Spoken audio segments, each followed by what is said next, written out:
한국 인터넷에서 흔히 볼 수 있는 공포 썰은 친구들 사이에서나 온라인 커뮤니티를 통해 전해지는 이야기들을 바탕으로 합니다. 이러한 이야기는 대개 도시 전설, 거짓말처럼 느껴지는 경험담, 그리고 미스터리한 사건들로 이루어져 있어 사람들의 호기심과 상상력을 자극합니다. 이제 한번 그런 긴 공포 이야기를 시작해보겠습니다. 서울의 어느 오래된 아파트 단지에 사는 민수는 이사를 온 후로 이상한 경험을 하기 시작했다. 민수는 대학교를 졸업하고 첫 직장을 얻게 되면서 독립을 하게 되었고 적당한 가격에 집을 찾다 이 아파트로 오게 되었다. 건물은 오래되었지만 주변 환경이 조용하고 한적하여 마음에 들었다. 하지만 그런 마음은 오래가지 않았다. 어느 날 밤 민수는 심한 두통으로 잠에서 깼다. 창문 밖을 보니 시간이 새벽 3시쯤 되었고 뭔가 이상한 느낌이 들었다. 방 안에서는 평소보다 조금 더 차가운 공기가 감돌았고 아파트 전체가 묘하게 조용했다. 민수는 다시 잠을 청하려 했지만 어디선가 들려오는 희미한 소리가 머릿속에 맴돌았다. 그것은 마치 중얼거리는 소리 같았다. 그는 혹시 TV가 켜진 건 아닌가 해서 일어나 확인했지만 TV는 꺼져 있었다. 그러던 중 민수는 거실창 밖에서 이상한 그림자를 발견했다. 그것은 사람 형상이었고 방금 전 그 창밖에서 움직이고 있었다. 그는 소름이 돋았지만 이를 무시하기로 하고 방으로 돌아가 침대에 누웠다. 그날 이후 민수는 가끔 밤에 그 그림자를 보았고 점점 더 선명하게 다가오는 것을 느꼈다. 그림자는 항상 새벽 3시쯤 나타났고 매번 더 짙어지고 뚜렷해지는 것만 같았다. 하루는 회사에서 너무 피곤해서 일찍 잠이 들었는데 이번에도 어김없이 새벽에 잠이 깨고 말았다.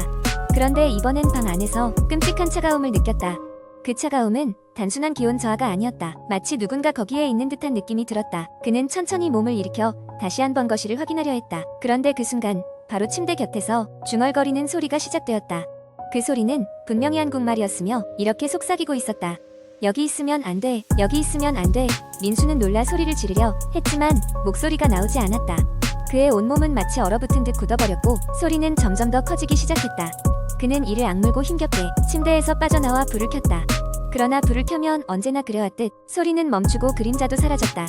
민수는 더 이상 그 아파트에 살 수 없다는 결론을 내리고 이사를 준비하기 시작했다. 하지만 이사 날짜가 다가올수록 그 현상은 더욱 심해졌다. 어느 날 새벽 그는 또다시 두통과 함께 깼고 이번엔 복도에서 발소리가 들렸다. 발소리는 천천히 다가왔고 곧 방문 앞에서 멈췄다.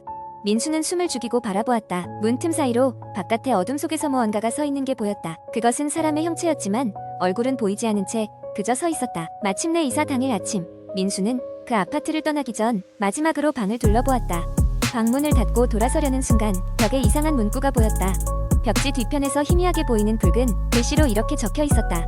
다음은 너의 차례. 민수는 이를 보고 두려움에 휩싸여 서둘러 아파트를 나서게 되었다. 그 후로 민수는 다시는 그 아파트 단지에 가본 적이 없었다. 몇 년이 지나 이사를 가고 나서야 그는 친구들에게 그 일을 털어놓을 수 있었다. 친구들은 귀신이나 도시전설일 거라며 웃어넘겼지만 그날 이후로 민수의 기억 속에는 여전히 그 새벽의 차가움과 속삭임이 생생하게 남아있었다. 그리고 민수가 떠난 그 아파트, 그곳에서는 여전히 가끔 이와 비슷한 이상한 소문이 돌곤 한다. 몇몇 세입자들이 기이한 소리를 듣고 그림자를 봤다며 두려워했다. 하지만 역시나 이사를 하며 하나같이 얘기한다. 다음은 너의 차례. 두 번째 이야기. 한국 인터넷에는 다양한 공포 이야기가 떠돌고 있습니다. 그중 하나는 오랜 시간 동안 사람들에게 회자되던 고전적인 이야기로 지금부터 그 이야기를 자세히 풀어보겠습니다. 몇 년 전 한국의 작은 시골 마을에 한 명의 젊은 여성이 있었습니다. 그녀의 이름은 수진이었습니다. 수진은 대도시에서의 빠르고 바쁜 삶에 지쳐 잠시 고향에 내려와 쉬고 있었습니다. 고향은 그녀에게 어린 시절의 추억과 편안함을 주었지만 동시에 적막하고 으스스한 느낌도 있었습니다. 수진의 고향집은 마을에서 조금 떨어진 곳에 자리 잡고 있었는데 그곳은 주변에 숲이 우거져 있어 낮에는 아름다운 풍경을 자랑했지만 밤에는 어딘가 모르게 섬뜩함이 감돌았습니다. 그녀의 집 뒤쪽에는 오래된 모지가 있었는데 그곳은 마을 사람들 사이에서도 소문이 무성한 곳이었습니다. 어느 날 밤 수지는 왠지 모를 불안감에 잠에서 깼습니다. 창문 밖을 바라보니 바람에 나뭇잎이 흔들리며 이상한 소리를 내고 있었습니다. 그때 그녀는 멀리서 희미하게 들려오는 소리를 느꼈습니다. 누군가 노래를 부르고 있는 것 같은데 순간 소름이 돋았습니다. 그 소리는 점점 가까워지고 있었고 수지는 무서움에 몸이 굳어버렸습니다. 그녀는 침대에서 일어나 용기를 내어 창문을 열었습니다. 그런데 정말로 누군가가 묘지 쪽에서 천천히 노래를 부르며 걸어오는 것이 보였습니다. 그녀는 깜짝 놀라 문을 잠그고 이불을 뒤집어쓰고 숨을 죽였습니다. 하지만 폐쇄 공간의 정적 속에서도 그 노래 소리는 그녀의 귓전에서 맴돌았습니다. 다음날 아침 수지는 마을 사람들에게 이 이야기를 했습니다. 그런데 놀랍게도 마을 사람들은 모두 알고 있는 일인 듯 아무렇지 않게 반응했습니다. 아, 그건 옛날부터 있던 일이야. 저녁 늦게 묘지를 지나오지 않는 게 좋아. 마을의 어르신이 덤덤하게 말했습니다. 수지는 더욱 불안해졌습니다. 며칠이 지나고 수지는 밤늦게까지 집에서 일을 하고 있었는데 또다시 그 노래 소리가 들려왔습니다. 이번에는 훨씬 더 가까운 거리에서 들리는 듯했습니다. 그녀는 두려움에 떨며 가족들과 함께 있는 것이 안전하다고 느끼고 그들을 깨웠습니다. 가족들과 함께 창문을 열어 신중히 밖을 살폈지만 아무것도 보이지 않았습니다.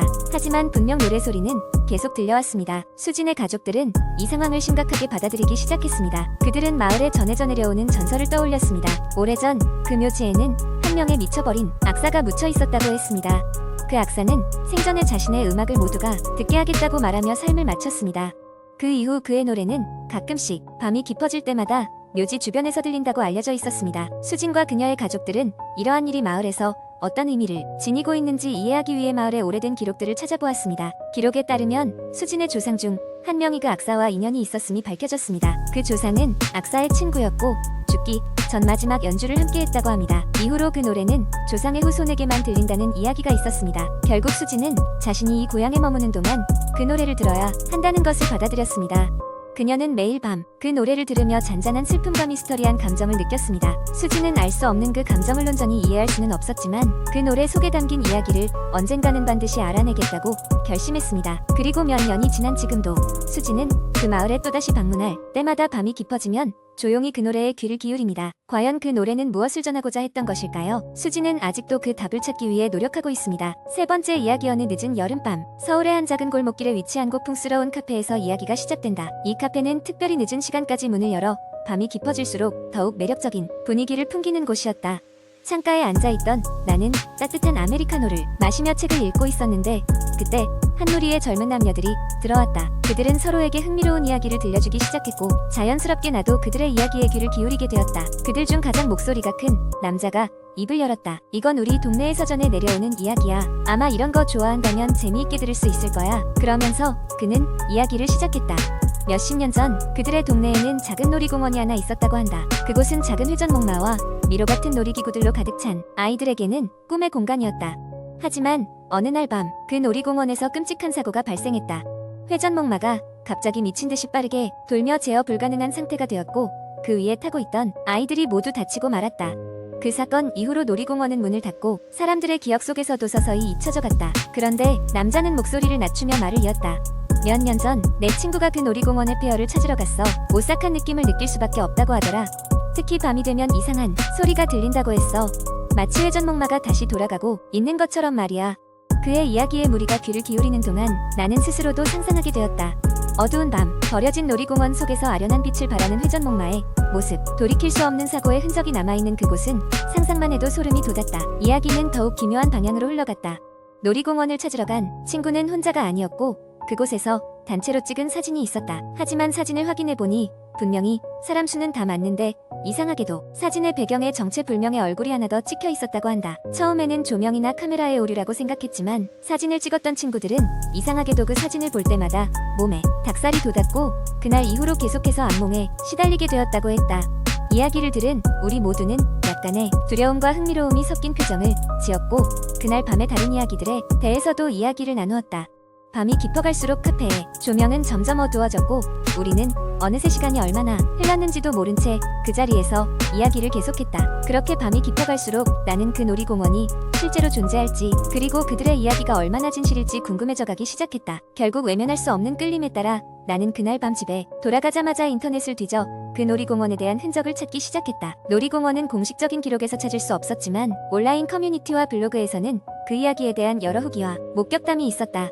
특히 한 블로그에는 무서운 목격담과 함께 놀이공원 근처 지도와 찾아가는 길, 방문 시 주의사항까지 상세히 적혀 있었다. 실제로 갈 용기가 있는 사람만 시도해보라 는 경고 문구가 있었지만 오히려 그것이 호기심을 더욱 자극했다. 몇 주 후 주말이 되자 나는 그곳을 직접 찾아가 보기로 결심했다. 한낮에 햇살이 내리쬐는 것과 달리 숲 깊은 곳에는 서늘한 공기가 감돌았다.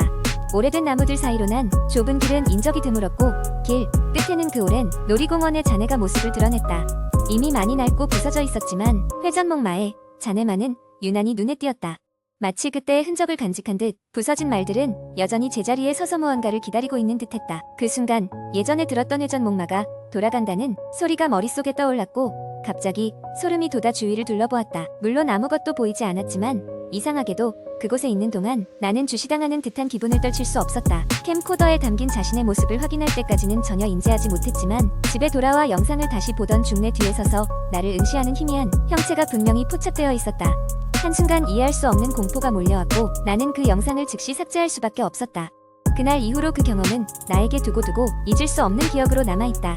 내가 그곳에서 실제로 무엇인가를 본 것인지 혹은 상상에 불과한 것인지 확신할 수 없었지만 그날 이후로 서울의 한 카페에서 들었던 그 밤의 공포 이야기는 나에게 현실이 되고 말았다. 그리고 나는 그곳에 대해 말하고 싶지 않았지만 어느 늦은 밤 카페에서 만나게 될 새로운 사람들에게 이 이야기를 전하고 싶다는 욕망을 도저히 뿌리칠 수 없었다. 그들에게도 이 두려운 이야기를 통해 무언가를 느끼게 할 수 있을까 하는 생각에 말이다.